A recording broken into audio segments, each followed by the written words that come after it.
really that was driving behaviors in our partners to close tickets prematurely, to hit their metrics, maybe to close them prematurely, at least in the eyes of the customer who had raised the ticket.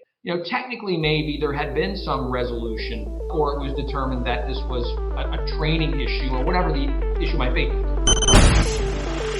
Growing a business requires a holistic approach that extends beyond sales and marketing. This approach needs alignment among people, processes, and technologies. So if you're a business owner, operations, or finance leader looking to learn growth strategies from your peers and competitors, you're tuned into the right podcast. Welcome to the WBS Podcast, where scalable growth using business systems is our number one priority. Now, here is your host, Sam Gupta. Hey everyone, welcome back to another episode of the WBS Podcast. I'm Sam Gupta, your host and principal consultant at independent ERP and digital transformation consulting firm Elevate IQ. Most smaller companies struggle to understand the importance of a CIO. In smaller companies, it's not uncommon to have developers, a CFO, a VP of supply chain, or a VP of marketing playing or claiming the role of a CIO. They might also not understand the importance of enterprise architecture, IT portfolio planning, and master data governance. But a CIO is a very specialized skill set that requires experience in managing complex enterprise applications and infrastructure. It takes many years of implementation to get used to enterprise architecture patterns and learn the best practices for managing large IT departments and programs. So which are the KPIs that CIOs need to have on their fingertips to ensure their success? In today's episode, we invited a panel of cross-functional experts for a live interview on LinkedIn who brings significant expertise to discuss the top KPIs for CIOs. We discussed the best KPIs that CIOs should be measuring. Finally, we discussed how the KPIs might differ for a CIO depending upon the reporting and or structure. With that, let's get to the conversation. Hello everyone, welcome to today's show. And if you are joining for the first time, this is part of our digital transformation, for which we meet every Thursday at 5:30 p.m. Eastern. We pick one topic related to digital transformation, and we always have an expert panel that is willing to share their insights and wisdom. For today, we have a very exciting topic focused on CIOs. So this is going to be so much fun. Before we dig into the topic, we are going to start with everybody's intros. I am going to start with my intro. If you don't know me, Sam Gupta, your host and principal at Elevate IQ. Elevate IQ is the independent ERP and digital transformation consulting firm. On that note, I am going to move to Chris for his intro. Thanks, Sam. Chris Carradini, president and owner of Turnkey Technologies. We've been operating 29 years, delivering Dynamics ERP and CRM implementation. So great topic. Analytics and KPIs are part of everybody. Thank you so much for being here, Chris. Rajesh, can I ask you to introduce yourself next? Sure. Hi, everyone. Rajesh Dixit. I'm president and CEO of Neural Gating. And Neural Gate is basically a RPA process automation testing software provider for different ERP systems like Oracle, Dynamics, and SAP. Amazing. Thank you so much for being here, Rajesh. Tom, can I ask you to introduce yourself next? Sure, happy to, Sam. Happy to be back in the new year on one of your webinars. As Chris said, great topic. So my name is Tom Rodden. I am a longtime IT professional, about 10 years of consulting with Pricewaterhouse and Deloitte, followed by a 15-year career at Varian Medical Systems, leading the applications team for part of that time and being CIO for 5 years. Left a year ago after the Siemens acquisition of our company, and I've been doing IT consulting currently at Seagate Technologies. So, Tom, I always like to have some real CIOs in the room or whichever topic we are covering on. So we are going to test the knowledge of these guys who are going to be pretending to be. So we are going to find out whether they really understand CIOs. Thank you so much for being here, Tom. Juliet, can I ask you to introduce yourself next? Sure. Thank you, Sam. And hello, everybody. Happy New Year. My name is Juliet Sampson, and like Tom, I have been in the IT world for a long time. I come from Fortune 50, telecom industry, Wall Street, and pharmaceutical at Pfizer. Very recently, I was a CIO of a mid-sized company for 8 years where I did a major turnaround. Implemented Oracle and also had a supply chain. So I have lots of fun things to talk about relative to KPIs. Amazing. Thank you so much for being here, Juliet. Mike, can I ask you to introduce yourself next? Sure. Thanks, Sam, for having me back on here. My name is Mike Schlagenhofer. Currently, I'm a manufacturing consultant for a property insurance carrier, casualty insurance carrier. We cover about 7,500 manufacturers, and we cover everything from the hardware to the software, from the products to the property. I've been doing this in one way or another with manufacturing for a year. Thanks. Amazing. Thank you so much for being here, Mike. And if you're in the audience and joining for the first time, make sure you guys post your questions and comments. We typically try to cover them during the show. If we run out of time, we will make sure that you receive your answers. On that note, I am going to start with a little background, and Chris, obviously, you are going to set the stage in terms of the KPIs. Yes, you, Chris. So CIOs, right? CIO is a very interesting topic in general, okay? So when you talk about Mike's world, and, your CEO is probably going to be CIO, CFO. I don't know how many IOs are going to be there in general in their designation. And then if you look at the SMB world, for them, they don't really understand who CIO really is, to be honest. Okay, it's that IT guy. I don't know who that is. Sometimes it is going to be developer. That is going to act like a CIO. Obviously, there is a big difference overall in terms of the skill set. The people who have been doing IT for a very long time, those are the only people who really understand what CIO is all about. Okay. So now we are talking about KPIs. And typically CIOs, obviously they deal with business and technology both. But when you talk about the real KPIs, so it becomes very interesting because these KPIs, I don't know if they are going to be really related to business. So Chris, let's talk about some of the top quick KPIs. Sure. And I've only partially owned a CIO in my life as an owner, but it's kind of interesting. And you think about all those aspects. But I think as I look at KPIs, and just the general comment is a lot of times you're like, where's my dashboard? Show up, I take the job as a CIO. Where's my dashboard? I want to see everything. Okay. They may not have done that before you got there. And again, they may never have thought about doing that, but it starts with, the concept of what are we trying to measure and where do we get the data and how quickly and efficiently can I refresh it? Meaning, I want it updated. Everybody's like, it doesn't work like that. So, but again, as you look at categories, and I think, infrastructure, great. I got the platforms that run the business, whether I own them, whether I rent them, it's a whole category. And then service, customer service. Who's that? Oh, that's all your constituents. That's all the people that run on the platforms that we just mentioned, whether those are in-house users, external users, but there's a constituency, an audience out there that's in services. So measuring services, and I'll get more specific. And then I think in that capacity, I'm managing projects, right? I'm looking at project performance, okay? And that's a big one because IT is running big projects. There's a lot of dependencies, and we're measuring how do we perform? Did we hit the deadlines? Did we manage the specified downtimes correctly? A few different, and there's applications. And so you think about the 4 different categories and what are the macro ones that you're looking at. And I think there's important ones everywhere, and I don't need to go through all of them. But if you think about the customer service, okay, and how do I rationalize how good is the audience? And it may be, and you're like, the good ones, the bad ones. It could be the same KPIs depending on where the value's at. This is a good one. Oh, it's a terrible one. Downtime, right? None. Perfect. Do I get 999s, 999 uptime? And so, this, and again, it depends on your world. Is this your on-prem servers? Is this cloud? But I think if you're looking organizationally, there's a cost to every minute, half hour of productivity lost by X times the audience and what they're paid. And boy, those numbers fast. So certainly you're looking at performance.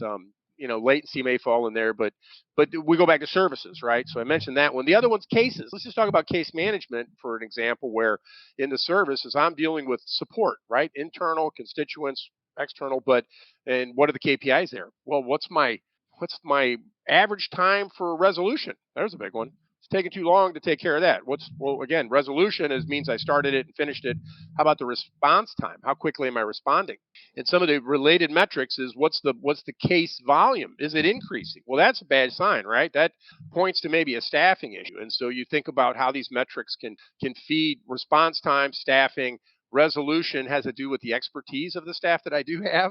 Customer satisfaction, these are all related to that. Am I trending up, trending down? But these are big deals. And again, normally small orgs don't have a CIO, right? So the owner of a 30-person firm is like, we're not really getting a customer sat on the workers. However, in large organizations where, employee retention is a huge challenge, my stuff better work. Is it, I have people that show up and they get a laptop that's ganking up and they have lost productivity. It's measurable. We talked about that one. So like I said, I could dominate this with metrics on infrastructure and a lot of other things, but I really think this customer service one, if I'm the CIO, they're the same metrics. They're good and they're bad. They're the most important ones, right? But I'll stop there. So there are many different interesting angles there in your commentary, to be honest, and I was not thinking customer service side of the things. And I think it's always important to sort of bring the perspective of the industry as well as size, because CIO in manufacturing is very different from your CIO in tech, and the size also matters. And I think size we have been discussing a little bit. So we are going to touch, on these topics throughout the discussion. But I want to touch on this comment, and Chris, maybe you can provide your commentary on this as well. So Judy Wiseman, follow him.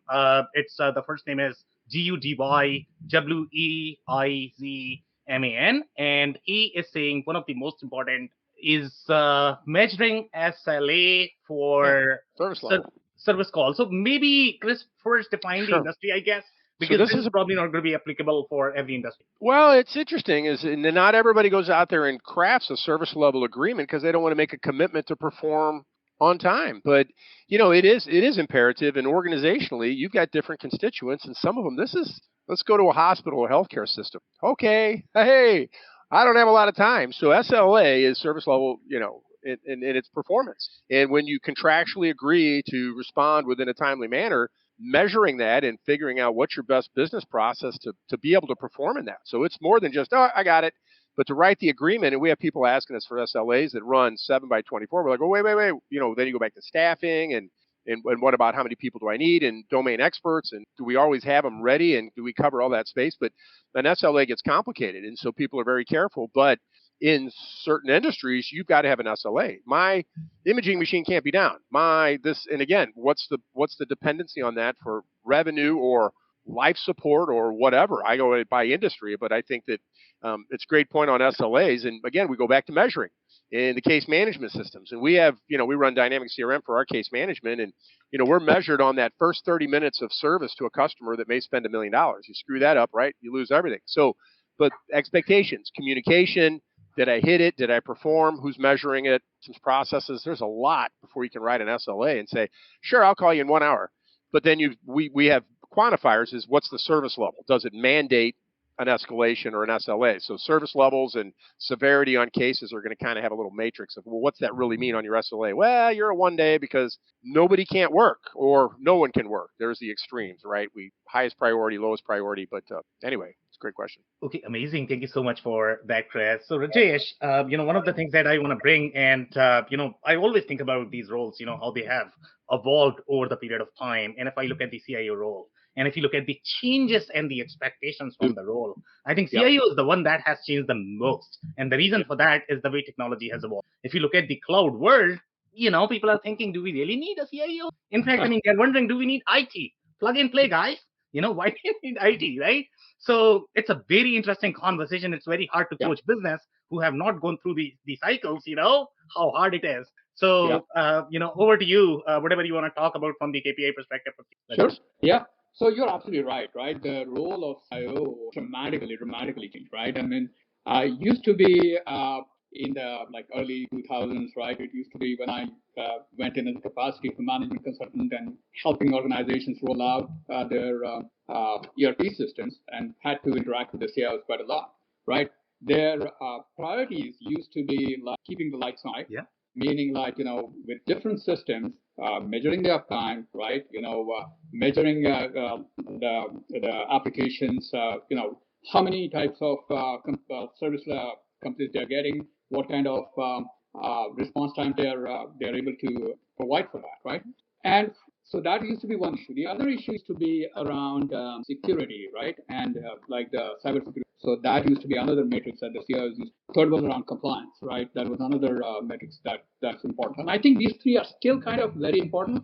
The first one, though, right, has changed quite a lot. So now, rather than keep the lights on, the major, like the larger ones, either in the process over to the cloud or have already partially shifted to the cloud, right? So now what is more important is to be able to coordinate with the vendor, right? Like cloud vendor in terms of like different applications. For example, the industry that I was in about 2 years back, right? It was a fintech services company. And they had all the, like most of their major systems were in the cloud and multiple such cloud vendors, right? Now the effort becomes like to coordinate between all of these different cloud vendors because there are still they still need to do this coordination. One vendor can be on one different application release.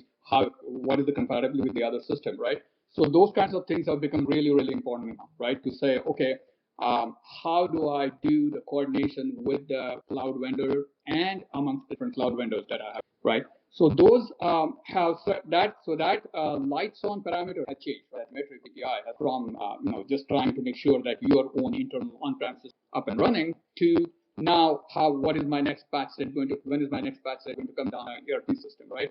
How am I going to be able to make it compatible with my banking interface, with my procurement system, and so on. So those are there. The other thing that I have now really been very, very noticeable in the past 2 years, right? And that is about the digital. So now people are starting to measure, and the CIOs are really, really starting to measure around how much automation they have, right? What kind of like headcount they have? Are they able to make that headcount more productive, right? In terms of the automation technologies, the RDAs, what we call as the robotic, and how much the deployment of that is there? How is that trending year over year, right? And the third thing that is always has been important and today is aligned with the CIO's vision, right? So the CIO establishes, with the CEO's vision. The CEO establishes some like pillars, right, for how the business should be operating, what kind of things are really important from organization's perspective. And you need to be able, as a CIO, you need to be able to track yourself, systems, and your division or business units against those different pillars that the CEO has. So I would say those are things that are very important. The other thing we talked about was size, and that determines what parameters are going to be important for the CIO and what KPIs they should really be looking at in a small-sized company as to a mid-sized company all the way to like a Fortune 500 a multinational organization. So size, and then the verticals, Sam, I think you already mentioned about the verticals, right? So yeah. Again, the metrics that you track for different verticals are slightly different. I mean, you have a common set, right, that you absolutely as a CIO have to track even across multiple industries. But then after that, you also have to track KPIs to a specific industry, right? For example, manufacturing KPIs for your systems will be different as opposed to a fintech, as opposed to a retail. And so I think I'll stop there. And oh, amazing insights there and some very interesting layers there. And I'm going to have a little fun with you today, okay? Because there was a little comment that could be perceived as controversial, okay? And that is the CEO's vision versus the CIO's vision. Obviously, they both are going to have their own version of vision. And sometimes it's sort of hard to understand, okay, so what exactly is CEO supposed to do and what exactly is CIO supposed to do? And typically, in my experience, the problems are always going to be because of whatever CEO is talking about, probably CIO does not understand or something in between, right? So that's always the problem. So just overall, let's say if you were to give us a little insight into how the CEO vision differs from your CIOs, over to you, Rajesh. Yeah. So I think, that basically senior leaders want to be aligned, and you're absolutely right. I mean, there are nuances. You want to be, as a team, be aligned, right? So in terms of what I found there, the CEO his vision or the KPIs that a CEO will track are a little broader, right? Because they are really responsible for, like, say, the side of things, the revenue generation, how they are tracking against the financial aspects and all that, right? A CIO is basically more like tuned towards trying to have systems and processes in place, right, which are aligned or should be aligned to those broader kind of. And I would say, if you look at it, the CIO is basically going to, or the CEO basically is going to have a wider vision, and the CIO has to sort of interpret that down and try to see how it's going to align in terms of systems as well as processes, right? Okay, amazing insights there. Thank you so much, Rajesh, for that. So, Tom, I'm coming over to you. And when you look at, and obviously, you have seen every single skill set and roles and many different industries and how they sort of regard the CIO role differently. And if you are looking from the IT lenses, each of the CIO, they are also going to have their own sort of suite in terms of where they are going to be really good at. For example, let's say CIOs who sort of grew up in the infrastructure backyard, they are not going to have as much expertise in the software integration, software design, ERP. The people who sort of grew into more of the business background and business technology background, they are going to be really good at the software architecture, and they are not even going to touch the security or whatever. So you require a lot of skill set. And it's fascinating that everybody sort of puts the CIO or IT guys in one bucket. There's no way one person can master all of those things. So, Tom, over to you, whatever you can talk about the CIO role as well as the KPI. Yeah, there's a lot of things that we could talk about. This is a very broad topic. A couple of things, though, that I was thinking about and that struck me as I listened to some of the other speakers. One is the role of the CIO and the KPIs that a CIO may find critically important will be in large part shaped by their position in the organization and as I think you said, the nature of the industry too, and Rajesh pointed out. You were talking a little bit about CIO versus CEO, and it made me think of CIO reporting to CEO or CIO reporting to CFO as an example of how your KPIs could be shaped. I think if you're reporting into the CEO, oftentimes it'll be more about growth and revenue enablement. And if you're reporting into the CFO, it'll be more about budget and manage that and IT dollars per revenue dollar, right? Some kind of spend metric and related to your budget. So and all of those things are important, but the emphasis will certainly be different depending on the situation as CIO that you find yourself in. Again, company, industry, and reporting relations. But I think a couple of maybe general trends are true. And a few people, Chris has already touched on some things around service. In the service space, one of the things that I have come to learn over the years is that you have to get behind these numbers in ways that you wouldn't, and your colleagues, you wouldn't anticipate maybe initially, and your colleagues might never understand in terms of other members of the executive team or in the business. As an example, we at Varian at one point had outsourced. We later insourced our production support, but we had the classic SLAs around mean time to resolution and response times, and had expectations on ticket management, ticket volumes, only to find that really that was driving behaviors in our partners to close tickets prematurely to hit their metrics, maybe to close them prematurely, at least in the eyes of the customer who had raised the ticket. Technically, maybe there had been some resolution, or it was determined that this was, a training issue or whatever the issue might be. So I'm not saying that the third party, our partner providing support, was lying. Most times, no. This was more a matter of just how was this handled, and rather than effective communication and explanation of why the ticket was being closed and confirmation that the customer was satisfied, it was just bang, closed. And so that led to a lot of dissatisfaction. And what we found was, mean time to resolution without some other metric that's balancing it out, like customer sat, is going to lead to both behaviors maybe that aren't entirely appropriate, and certainly customer sentiment that is not going to help you as CIO.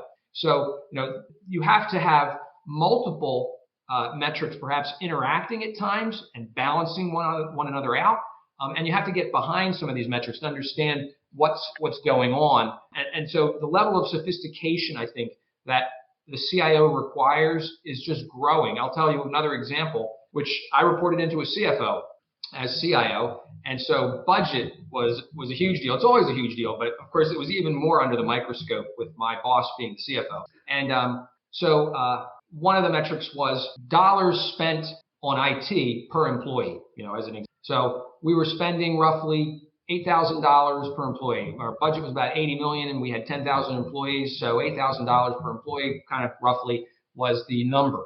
That's high in some industries. It's low in other industries. You really got to be careful how you calibrate these. But that's somewhat irrelevant when people say, I just want the numbers to go down, like the CFO. So one of the things that I did was I said there's a difference between the average and the incremental. And again, this goes back to being a bit more sophisticated about how you measure things. So I was able to work with my team and say, okay, it may be $8,000 per employee today, but for every new incremental hire, what will it cost us? We don't need to be laying or adding network capacity until we get much greater scale. We don't need to be introducing 100% application coverage for all these employees that and in fact, in some cases, we buy licenses in advance. SAP is an example where you typically don't buy by the drink or by the employee a single subscription. Even with Salesforce, you buy in chunks. You may buy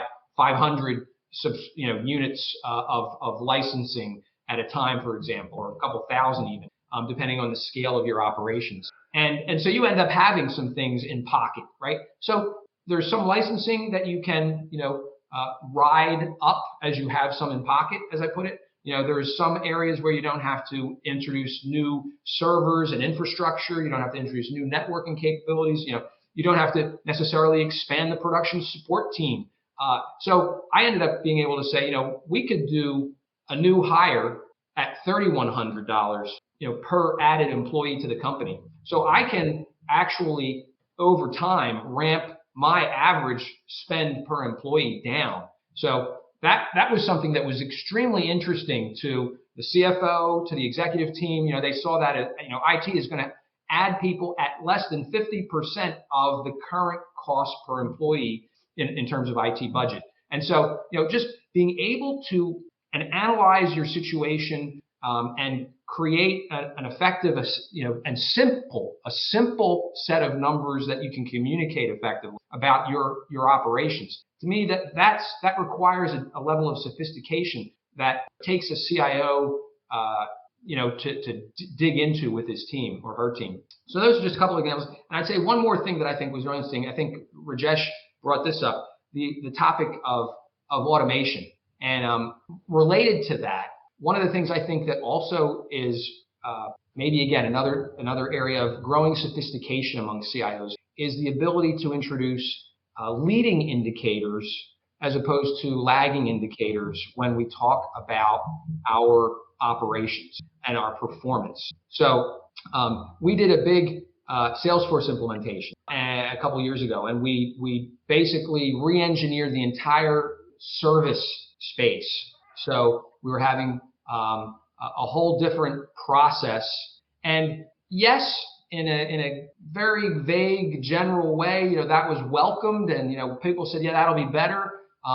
But what level of productivity are we really going to get? And as opposed to simply waiting until maybe the service organization would be able to say, we didn't have to hire as many people, or we didn't have to spend as much money on service. We were able to cut down on overtime hours because this was so much more efficient. Those would all be lagging indicators of actual improvement in what IT delivered when we introduced that whole new Salesforce-based service solution. Instead, or in addition, we went through and said, okay, for this project now, there are 200 different transactions that a service engineer might perform, whether it's related to the work order or the inventory, or introducing his time, or just accepting a call or a case, and so on and so forth. Like a lot of things that the service engineer does. So maybe he has to deal with 200 different transactions, or probably not that many, but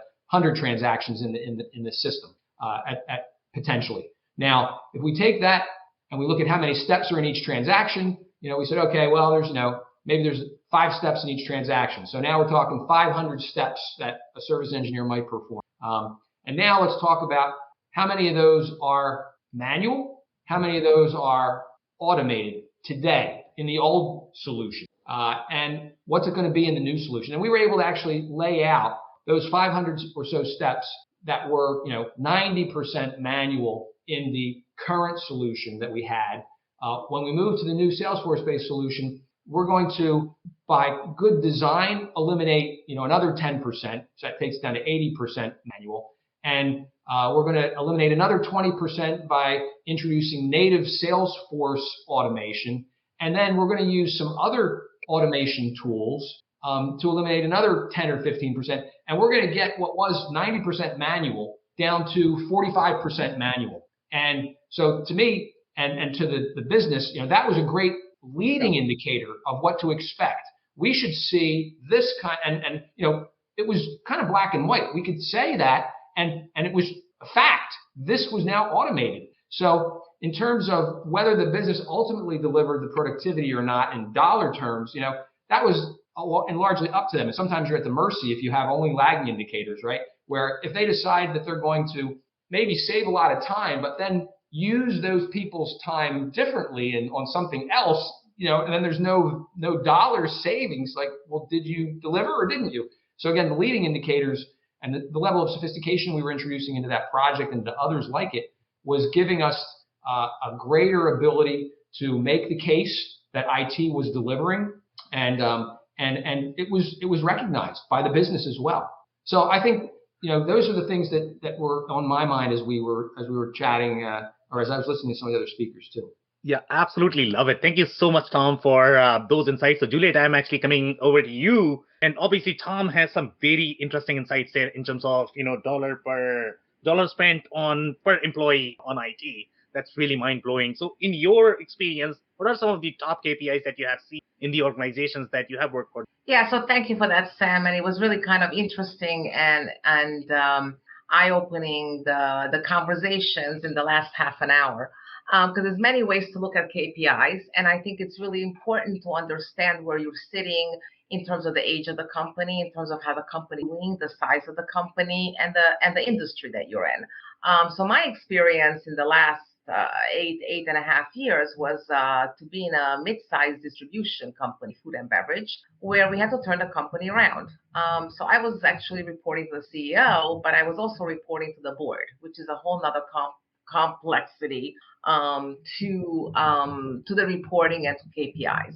I happen to have two roles. I was CIO as well as head of supply chain, which is very interesting because I was part of the business, right? So a lot of the KPIs from an IT perspective, I wanted to bring into the business. So it's very important to recognize where you are and what you're trying to measure and why, right? There's lots of KPIs you can do, many, many, many. So, over the past 8 years, at the beginning, we were just measuring sort of productivity, budget, can we afford this? How do we do certain things? But as we evolved, we started measuring SKU profitability. We started measuring customer profitability. So in food, you have a lot of SKUs. Does every SKU bring you the same level of revenue and profitability that the other one is? We had 1,400 SKUs. We ended up rationalizing about 400 of those. We ended up to be about 800. Why?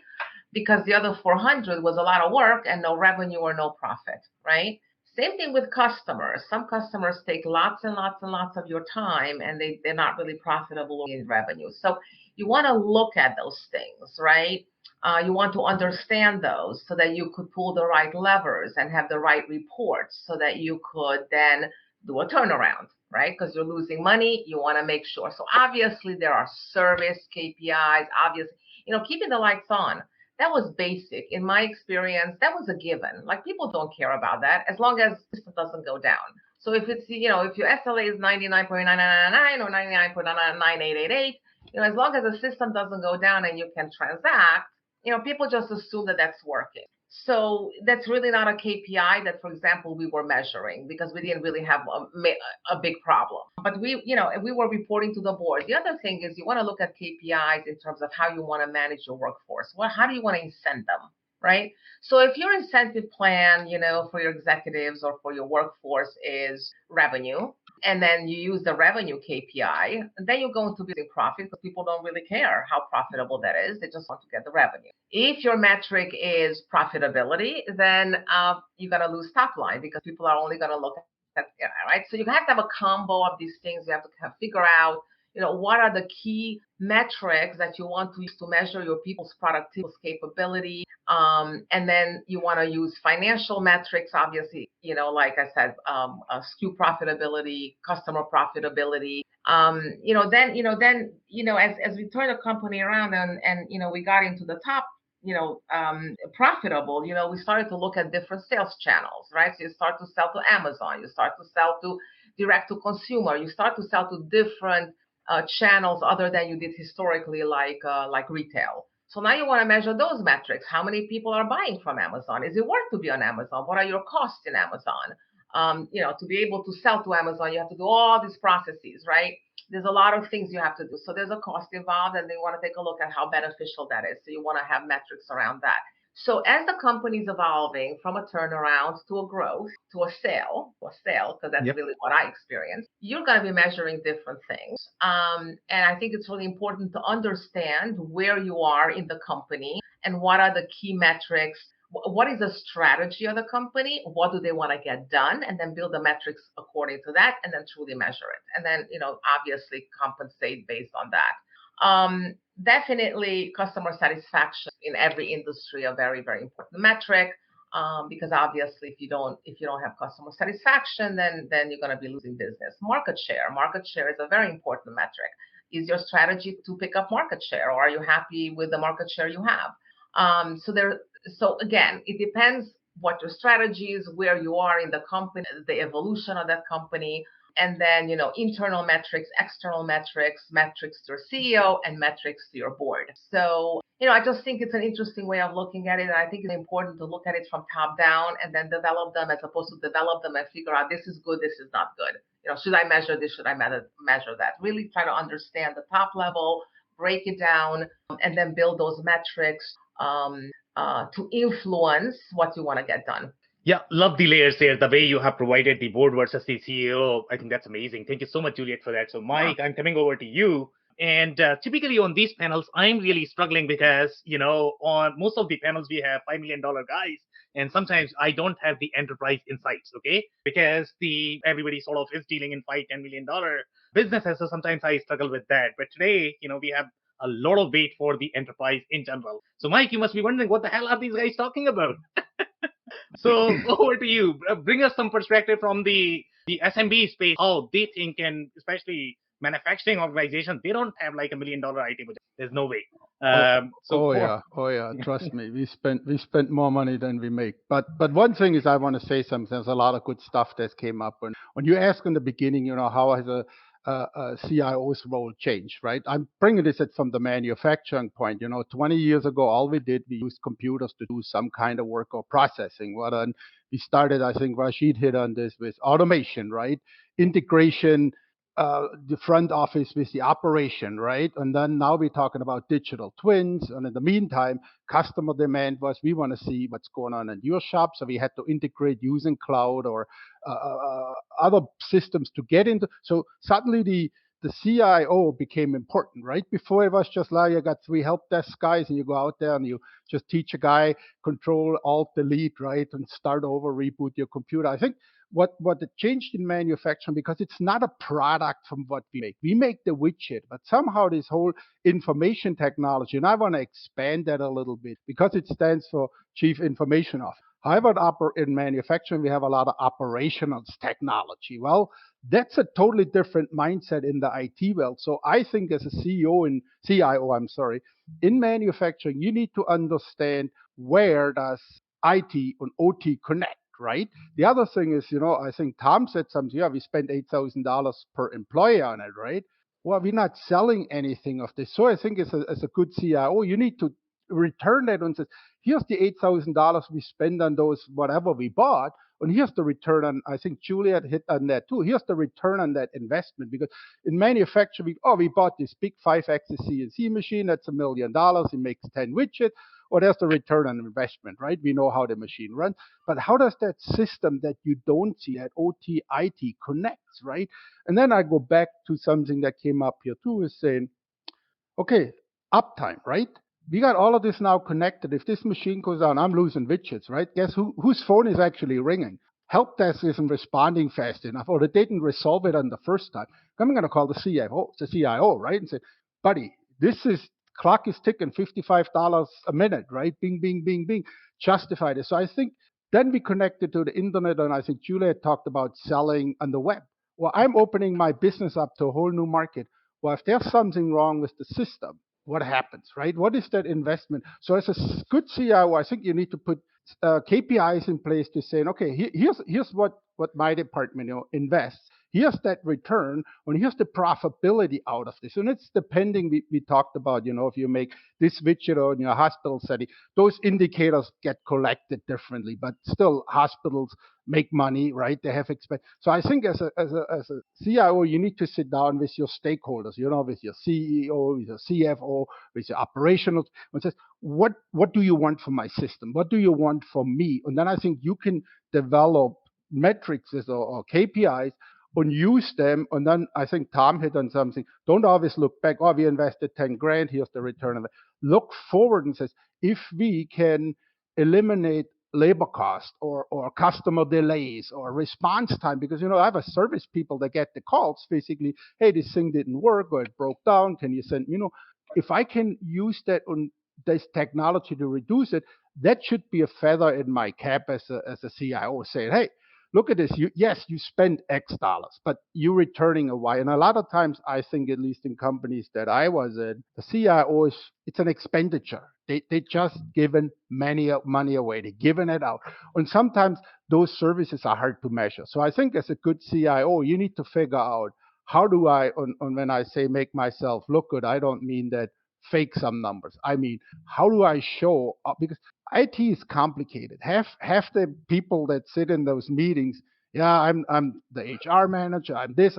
We don't understand what this IT geek over there even talks, right? We just say, okay, we do the test, we pass it, we plug it in, you train me, I'm good.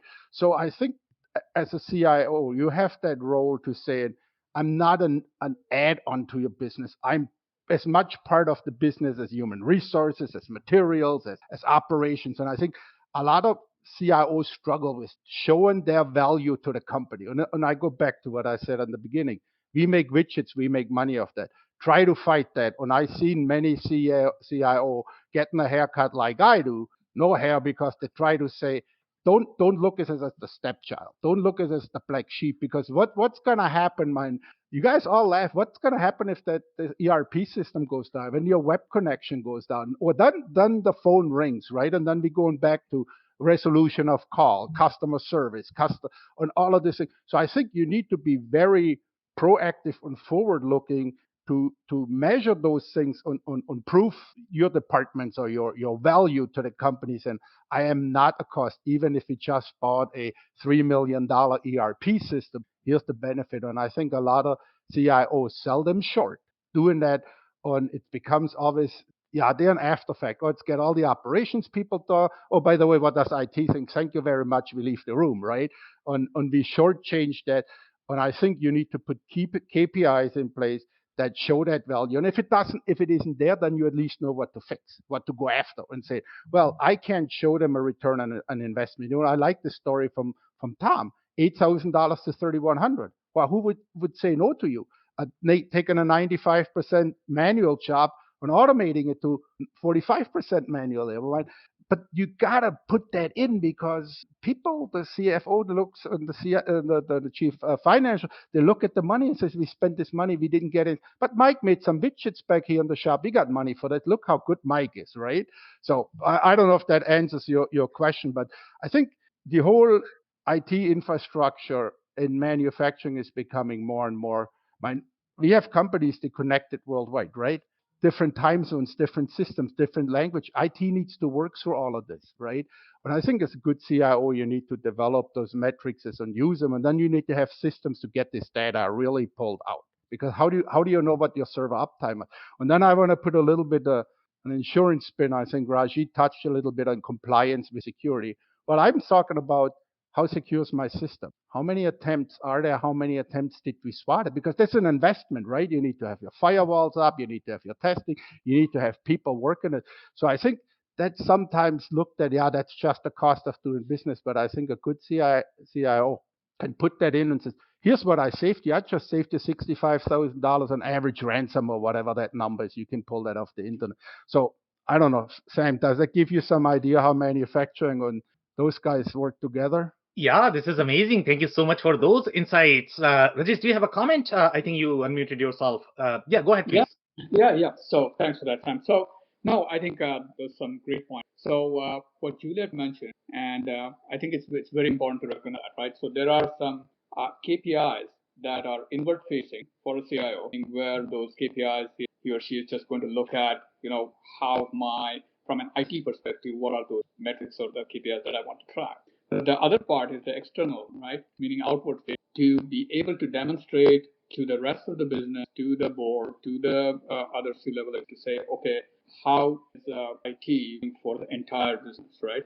And I think that is very important to recognize. So the KPIs to track need to be a good mix of that, so both inward facing as well as outward facing. The other thing that I wanted to mention was what Tom said, and that's very important. Like he said, okay, when I was reporting to the CFO, I had to track slightly different, and then the CEO it was different. And I have noticed that in industry. So what I find is, as an Oracle professional, right, so I've had the opportunity, and the way you track the KPIs and the terminology that you use also becomes extremely important. So if you are trying to do this for a services organization, right, you start using and emphasizing the utilization kind of term, right, for everything, for your hardware, for your resources and everything, and that basically gets attention right away from the rest of it, right? As opposed to that, if you are in a purely like a retail type of setting, right, where you are trying to serve the customers, and then it becomes a whole thing about like throughput, right? How fast you are able to process them, right? So those, I think, are extremely important. Okay, amazing insights there. Thank you so much, Rajesh. So I think, I don't think we can do the, second segment, so we'll just do the free flow comments over comments. Juliet, you unmuted yourself. Do you have a comment? No. Okay, good. So Chris, let's just do comments over comments, I guess. Sure, comments over comments, and I think some great points, Michael. But is the CIO, if he's building all of his dashboards to substantiate his existence, I guess they maybe have dual purpose. But I think the focus on some good metrics I heard. You go to the cost per employee, but if you look at a CIO and if he's driving process and enablement for the organization to transact, okay.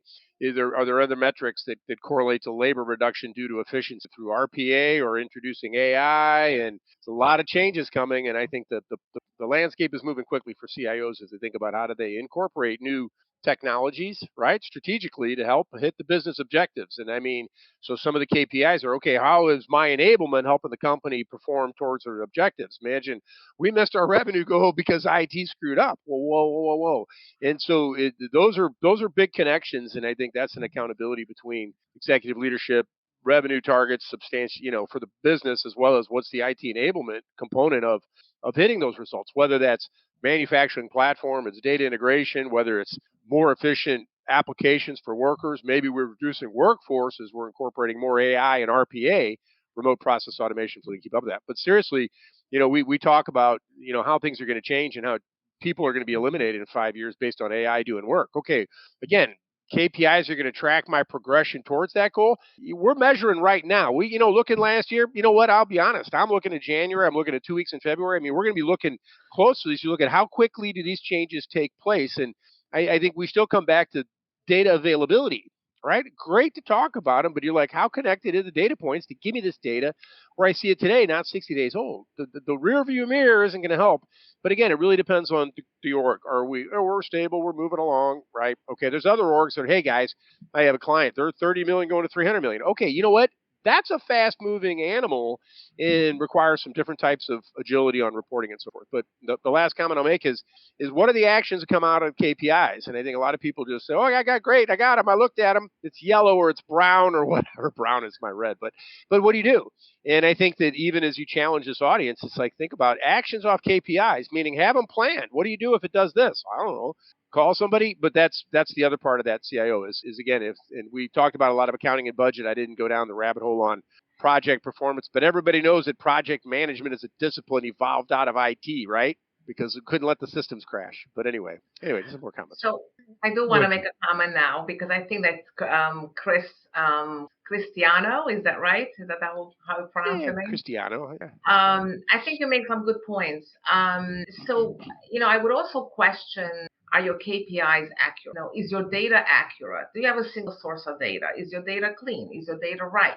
That is very important before you take action against your KPIs. And then the action was, I think, also very important because that's what I was trying to say earlier, that you create KPIs and you will use KPIs if you're obviously going to take action, right? KPIs are not going to be that useful if you're not going to, if you don't want to take action on them, right? So accuracy of it and then the actions that you described are really important. And like I said, if you have too many KPIs, you get kind of lost in them. So it's really, really important to focus and really understand what you're trying to get done and why. Okay, amazing. Juliet, thank you so much. So Tom, we have 7 minutes right now. So we can do 2 comments, I guess. If you want to do closing advice, I don't know if you're going to have time. So any comments over comments, Tom? One comment over comments. Just one other thing that I thought about as I was listening to the other speakers and reflecting.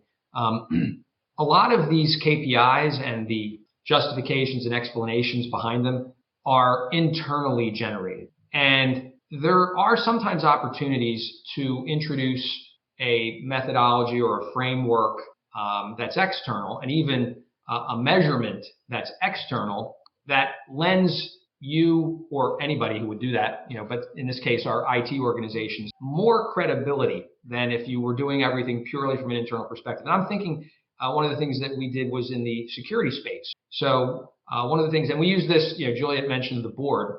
In communications with the executive team and communications with the board, we said we're going to leverage the NIST framework. So it's a common framework, 5-pronged framework about how effective your security posture is, right? I think it goes through identify, can you identify all the assets that you have to protect? Can you protect them? Are you doing the patching? Are you doing things that you need to do to protect them?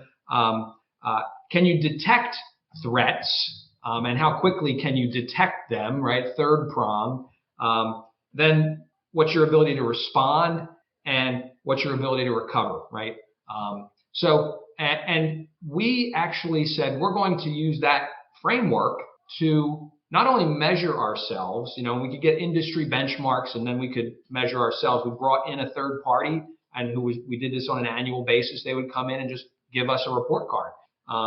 And then we would actually go to the executive team and the board and say, so we're only a 2 or we're only a 1 on this 4.4 level scale. I think it goes from 0 to 4, strange kind of measurement, but 0 to 4 in the NIST framework.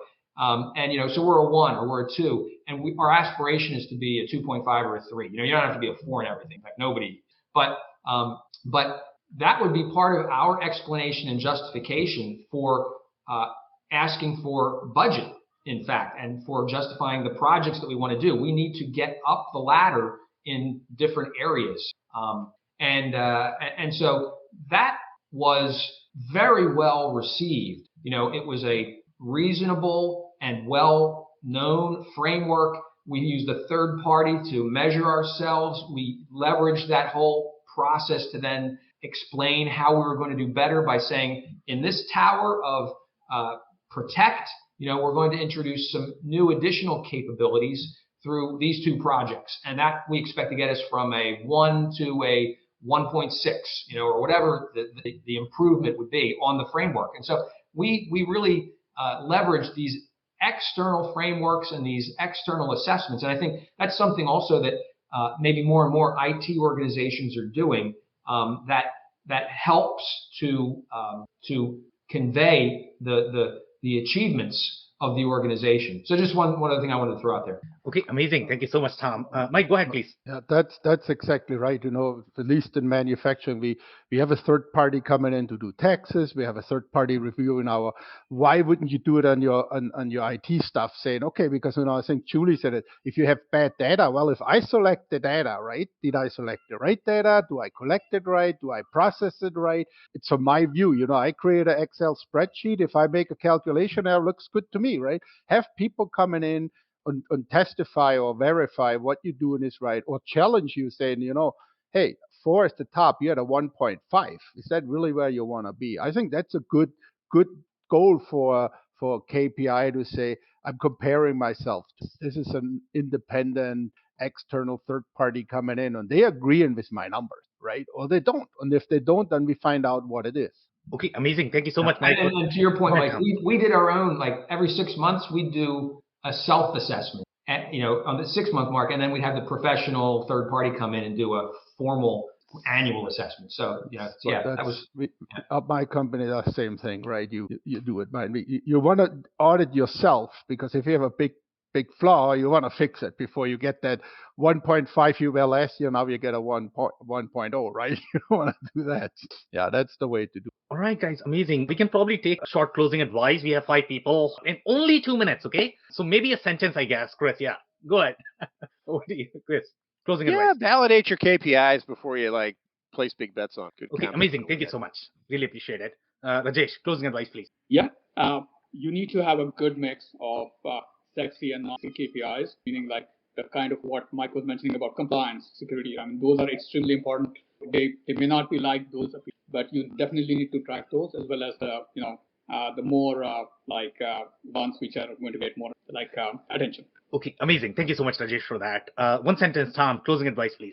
You need to get behind the metrics. There's a need for sophistication in your analysis and use of KPIs. It's not just off the shelf. Okay, love it. Thank you so much, Tom, for that. One sentence, Juliet, closing advice, please. Know what to measure, why, and get behind it, and make sure you have action plans to resolve it or to improve it. Love it. Thank you so much, Juliet. Mike, closing advice, please. Well, she just took my action items away, but hold yourself accountable to them. Hold just saying this is what I'm going to do. Hold yourself accountable and verify it with the metric. Awesome. So that's it for today, guys. If you joined for the first time, this was part of our digital transformation series, for which we meet every Thursday at 5:30 p.m. Eastern. So make sure you guys are going to be here next week. We are going to come back with another KPI topic. On that note, thanks everyone for tuning in tonight. See ya. Bye, guys. Yeah. Great. I cannot thank our guests enough for coming on the show, for sharing their knowledge and journey. I always pick up learnings from our guests, and hopefully you learned something new today. If you want to learn more about Chris Garadini, head over to turnkeytech.com. It's turnkeytec.com. If you want to learn more about Juliet Sampson, follow her on LinkedIn.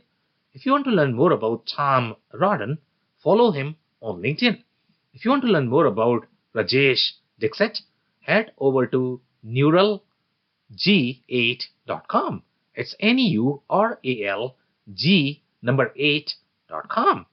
If you want to learn more about Mike Schlagenhofer, head over to acuity.com. It's ACUITY.com. Links and more information will also be available in the show notes. If anything in this podcast resonated with you and your business, you might want to check other related episodes, including the interview with Nirav Shah, who shares his insights into the process challenges of make-to-order manufacturers. Also, the interview with Megan Gamble, who shares her insights into building the systems for the packaging industry. Also, don't forget to subscribe and spread the word among folks with similar backgrounds. If you have any questions or comments about the show, please review and rate us on your favorite podcasting platform or DM me on any social channels. I'll try my best to respond personally and make sure you get help. Thank you, and I hope to catch you on the next episode of the WBS Podcast. Thank you for listening to another episode of the WBS Podcast. Be sure to subscribe on your favorite podcasting platform so you never miss an episode. For more information on growth strategies for SMBs using ERP and digital transformation, check out our community at WBS.rocks. We'll see you next time.